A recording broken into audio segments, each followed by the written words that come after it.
From chitties to chariots, when strolling through the amazing collection at Stahls, it's obvious there is a soft spot for movie cars. But today we ask the question, is the Tucker a movie car? The definitive answer is yes-ish.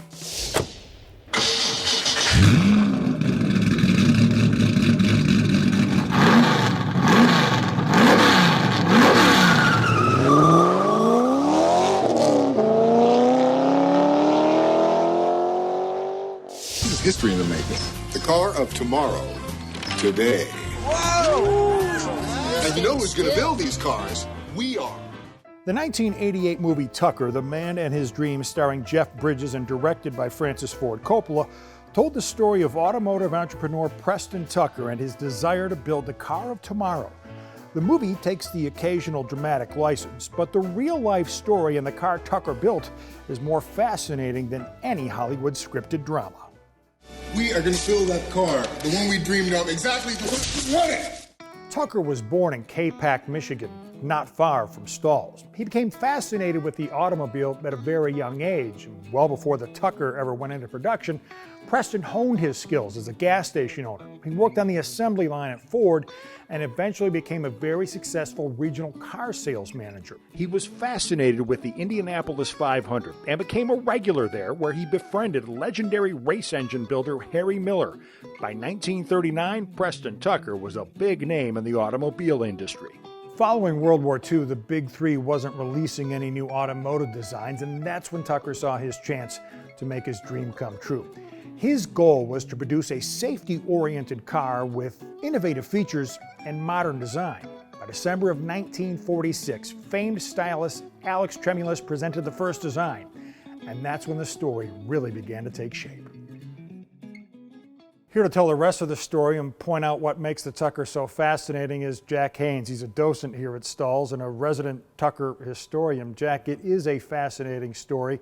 What does make the Tucker so unique?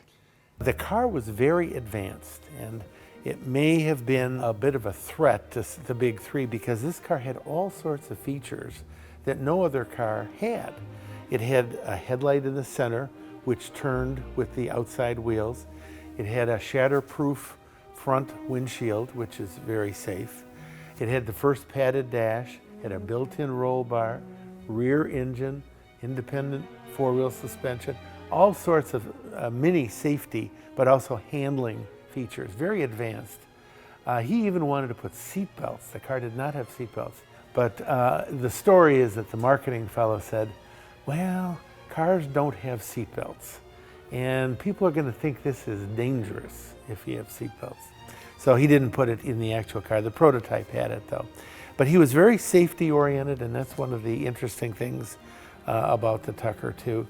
A lot of people, when they come here, they think in terms of this car being like high-end, meaning like a Cadillac, Lincoln, something of the time. But actually, it was priced in the mid-range, $2,000 to $2,500 range. This car has been restored, but not dramatically. I mean, it has a beautiful paint job on it, which matches the original. But there are a couple things internally were done, upholstery and that. But it actually is a pretty low mileage, modestly renovated vehicle. So. The front end is very distinctive, and to manufacture something like this must have taken a great deal of time. He had a lot of definite ideas about how he wanted the car to look. But then he engaged one of the main top designers of the time, Alex Tremulous, who did a whole variety of other cars in his career. And Tremulous got, quote unquote, he understood the ideas. And when you get to the rear of the car, that's where the power plant is, and in those days that was different in thinking outside the box, wasn't it? Yes, definitely. There were a couple of European cars not imported into the U.S.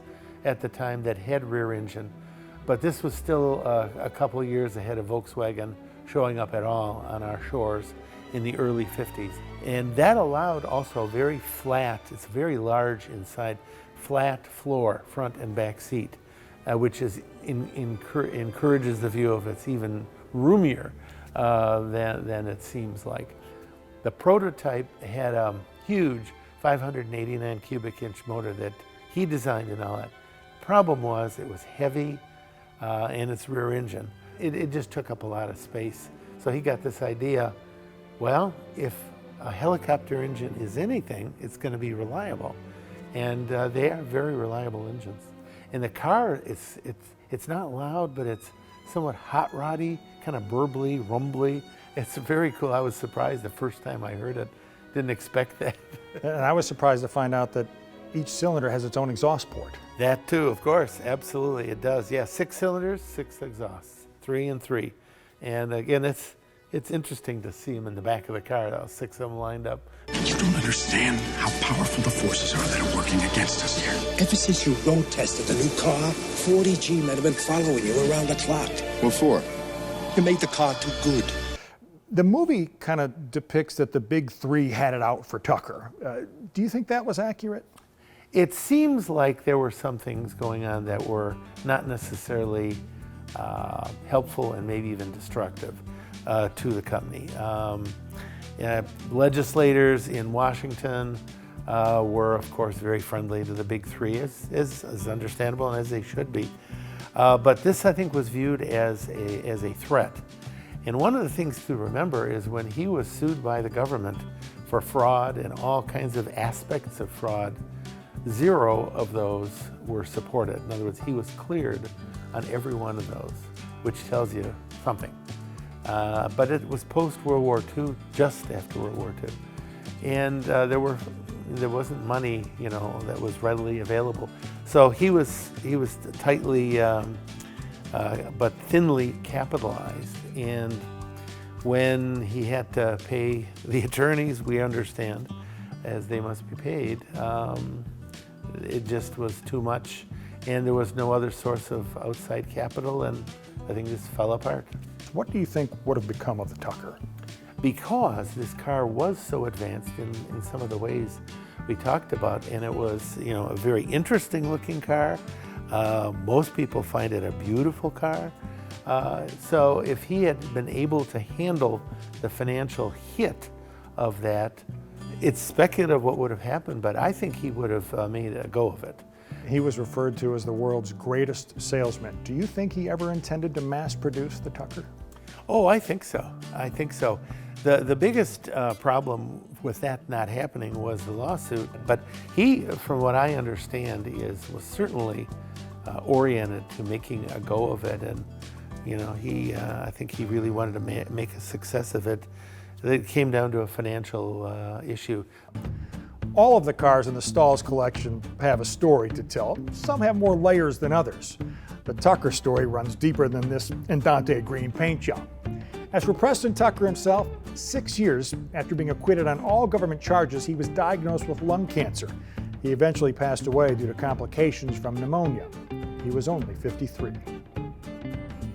Somewhere, Preston Tucker has a smile on his face as big as all those that come through the doors at Stahls to marvel at the 48, a car that was ahead of and still stands the test of time.